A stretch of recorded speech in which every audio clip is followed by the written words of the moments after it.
പണ്ട് മധുരയിൽ നിന്നും ഒരു സൗരാഷ്ട്ര ബ്രാഹ്മണനും മകൾ പുഷ്കലയും രാജാവിന് നീലപ്പട്ട് സമർപ്പിക്കാനുള്ള യാത്രയിലായിരുന്നു. ആര്യങ്കാവിൽ എത്തിയപ്പോഴേക്കും നേരം ഇരുട്ടിയിരുന്നു. അതിനാൽ മകളെ ക്ഷേത്രത്തിൽ പൂജാരിയെ ഏൽപ്പിച്ച് വ്യാപാരി കാട്ടുപാതയിലൂടെ യാത്ര തുടർന്നു.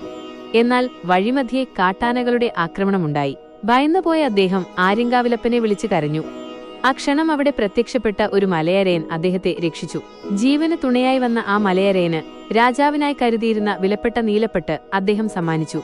തുടർന്ന് അദ്ദേഹം തിരികെ ക്ഷേത്രത്തിലേക്ക് തന്നെ മടങ്ങി. പിറ്റേന്ന് പുലർച്ചെ ക്ഷേത്രനട തുറന്നപ്പോൾ കണ്ട കാഴ്ച അവിശ്വസനീയമായിരുന്നു. താൻ കാട്ടിൽ വെച്ച് സമ്മാനിച്ച അതേ നീലപ്പട്ട് ചാർത്തി നിൽക്കുന്ന സാക്ഷാൽ ശാസ്താവിഗ്രഹം. അപ്പോഴാണ് അദ്ദേഹം ആ സത്യം തിരിച്ചറിഞ്ഞത്. മലയരയന്റെ രൂപത്തിൽ വന്നു തന്നെ രക്ഷിച്ചത് സാക്ഷാൽ ആര്യങ്കാവിലെ തമ്പുരാൻ തന്നെയായിരുന്നു.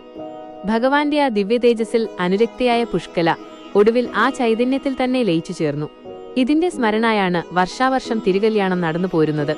ഇന്നും ധനുമാസത്തിലെ തിരുകല്യാണ മഹോത്സവത്തിൽ മധുരയിൽ നിന്നും സൗരാഷ്ട്രക്കാർ എത്തി വിവാഹ ചടങ്ങുകൾ നടത്തുന്നു. എങ്കിലും അവസാന നിമിഷം ആ മംഗല്യം അപൂർണമായി തന്നെ അവശേഷിക്കുന്നു.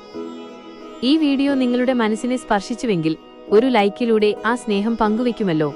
ഭക്തിസാന്ദ്രമായ കൂടുതൽ അറിവുകൾക്കും വിശേഷങ്ങൾക്കുമായി നമ്മുടെ ഈ ചാനൽ സബ്സ്ക്രൈബ് ചെയ്ത് കൂടെയുണ്ടാവുക.